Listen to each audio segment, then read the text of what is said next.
You found it. Your home for the best content on your favorite team, the Fighting Tigers of LSU.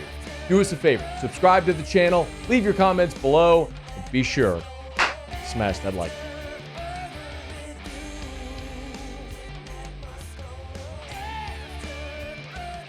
Yahoo Sports did a feature where they looked at the national title contenders and what each of the national titles contenders' biggest weakness is. Like, what's the thing that could prevent them, the biggest question mark they have from winning a championship? And some of them are really obvious, and some of them are just going to be harder to identify than others. Like Georgia, for example. The answer at Georgia right now is that they don't have a lot of experienced depth. They're a very talented team, obviously. Kirby's recruited great there, but what they lack that they've had in the past is experience depth. Places like Alabama, it's pretty obvious as well. Who's your quarterback? Do you have any receivers? I mean, there's some obvious ones there. With LSU, they list two.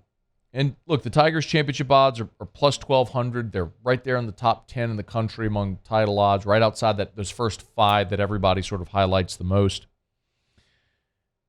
And the two things they point out is that the running back room remains unsettled. But I think we all understand with 8 scholarship backs competing for carries and a lot of experience and veteran guys and young talent and make you miss backs and power backs, like they're going to make it work in the running back room. The answer is obviously, as they write, the main concern is the secondary, particularly at cornerback. They write, it's a transfer-heavy unit with Zy Alexander from Southeastern, Deuce Chestnut from Syracuse. They mentioned Denver Harris. But it looks like Alexander and Chestnut will start on the outside. They mentioned Sage Ryan having a bigger role. They mentioned J.K. Johnson's injury. So it looked good at safety. You got Major Burns and Greg Brooks back. Andre Sam coming in as a transfer. They got bodies there. It should be good. But corner's really what's holding them back, or could potentially hold LSU back. And so there is no doubt at all that LSU's number one concern is cornerback. It's the secondary. I think Zy Alexander is going to be a really good player. He's a former FCS All-American. He's 6'3". He's the prototype of what the current modern cornerback looks like. The long, athletic dude that can flip their hips and that can defend really big receivers. So there's always the possibility that the step up in competition doesn't go well for him. But you talk to staff members and they'll all tell you they really like Zy Alexander. They think he's their best guy. Okay. I thought Deuce Chestnut had a really good camp. The parts we got to see, he played well. They're not as convinced on Deuce Chestnut, which is why you're seeing Sage Ryan work on the outside right now. So that's a real question at corner. In fairness, it was a real question a year ago as well. The first game, you had Mekhi Garner and Colby Richardson as your starting corners. Richardson was a McNeese transfer, and Brian Kelly was high on him coming out of camp, and it didn't really work out. He did not make the transition. I mean, I would look at Colby Richardson. Remember Darren Evans, who came in from Nichols? The last couple times you brought in FCS cornerbacks, it hadn't gone great. So if you want to put a little asterisk next to Zy Alexander and say, I'm going to wait and see, that's fair. But it's also fair to say, look, Zy Alexander was a guy coming out of high school that wasn't ready to play Power 5 football. He went to the FCS. He's been there now for 5 years or 4 years. And as a 22-year-old, he's just more physically developed than he was when he was coming out of high school. He's played a ton of ball, and he's ready to play at this level. Cool. It happens. Remember the guy who was shaving in the 7th grade and nobody could tackle him at practice? And then he got to high school and everybody caught up and that guy wasn't as good anymore? Happens. The reverse happens as well. The guy who just isn't very big then hits the growth spurt and physically comes into his prime at 19, 20, 21 and then looks like Zy Alexander does. That happens. So, yeah, maybe Zy Alexander's great. Maybe Deuce Chestnut plays really well. I can certainly understand the concern where Denver Harris was a former 5-star, and for everybody who came at me and said, Matt, they're really not playing Denver Harris because they're trying to teach him a lesson. Where are you at now? You're going into your season opener where they're moving Sage Ryan to corner because they don't feel good about that spot, and you got this 5-star. What do you think Brian Kelly's going to cut off his nose to spite his face? You think they're just sticking Denver Harris with the threes just to teach him a lesson? When you're going to play a top 10 team at a neutral site venue where your fans are going to be in the minority, and you're going against a 6th-year quarterback and a couple of first-round draft pick wide receivers, and you're just not going to play your best corner to teach him a lesson? Come on. I've been telling you all this for weeks. Denver Harris has struggled. He has struggled. I don't care that he was a 5-star coming in. You know who else was a 5-star? Cardell Thomas. How did his career go? Not a knock on the kid, but sometimes dudes need to grow up. Like when they get on the field, it doesn't translate. Hopefully it does for Denver Harris. I'm not telling you the kid's got no potential. Athletically, he's super gifted. He's just not ready to play at this level.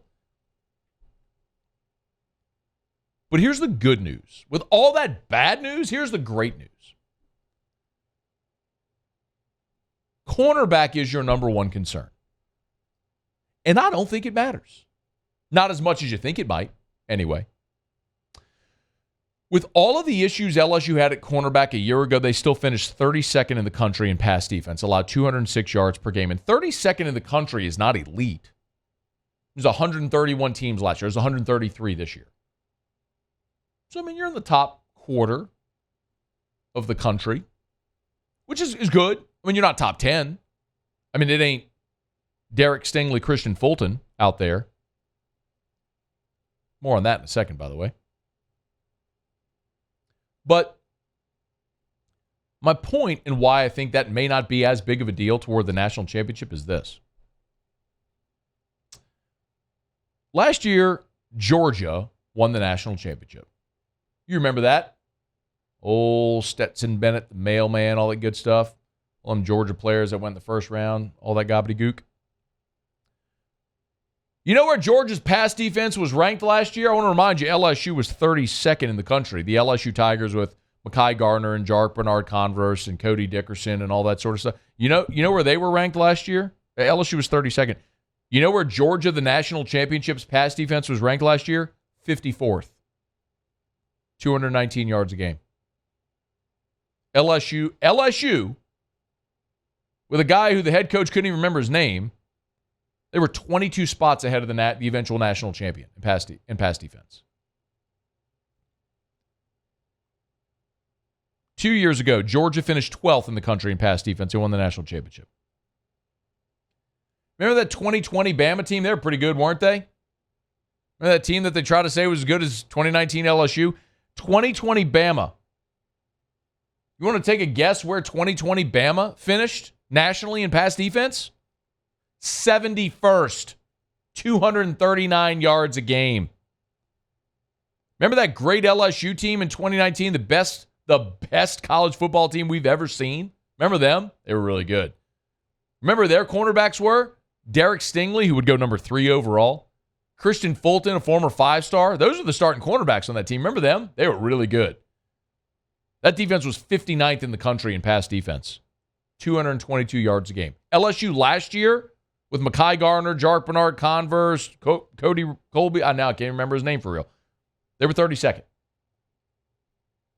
LSU's defense last year, the hodgepodge, was 32nd in pass D. The 2019 LSU defense was 59th. You want to keep going? Clemson in 2018 was 24th in the country. Bama in 2017 was 6th in pass defense. Clemson in 2016 was 14th. 2015 Bama was 30th. 2014 Ohio State was 28th in pass defense. There are only 2 defenses in the college football playoff era whose pass defenses were in the top 12 in the country. 2021 Georgia, 2017 Bama. I mean, y'all, you ain't got to be elite. You ain't got to be top 10 in the country in pass defense. Everybody can throw the ball now. Offenses are good. The game is built around scoring and offense and completing the forward pass. You know that's great for? LSU. With a 5th-year senior at quarterback and a bunch of gazelles playing receiver. Good luck locking down Malik Neighbors and Kyron Lacey and Brian Thomas. oh, here comes Mason Taylor as well. And while you're at it, here comes some other freak show running back out the backfield to catch passes on a wheel route. Everybody's worried about LSU's cornerbacks. I get it. They're not great there. But they were great at cornerback in 2019, and that team finished 59th in the country in pass defense. Let Harold Perkins go be a freak show, wreck some people, make a few game-changing plays. You get a strip sack, you hit the quarterback, the ball flutters, you get an interception, flip the field, and go score 40 a game, which this offense is capable of doing with a great offensive line, a ton of running backs, a loaded receiving core, and a guy that started every game the last 4 years and is going into his 5th year as a starting quarterback who, oh, by the way, is a dynamic runner as well. Stop worrying so much about who's going to play cornerback for LSU. Are they going to give up yards? Yes. Are they going to give up passing touchdowns? Absolutely. Is Jordan Travis and Johnny Patrick and Keon Coleman going to make plays against LSU in the passing game Sunday? Yes. Is LSU going to turn around and score 35, 40 points on Florida State? You're damn right they are. Because LSU's offense is really good, and that's what you have to do to win games in the modern age of college football. I just read off numbers of the national champions in the playoff era. Georgia, 54th. Bama in 2020, 71st. LSU, 59th in pass defense. You ain't got to be great. You got to be good enough to supplement an elite offense. And I think LSU's got that this year. Hey, thanks so much for watching. Please leave your comments. I love to interact. And be sure to hit the red subscribe button below.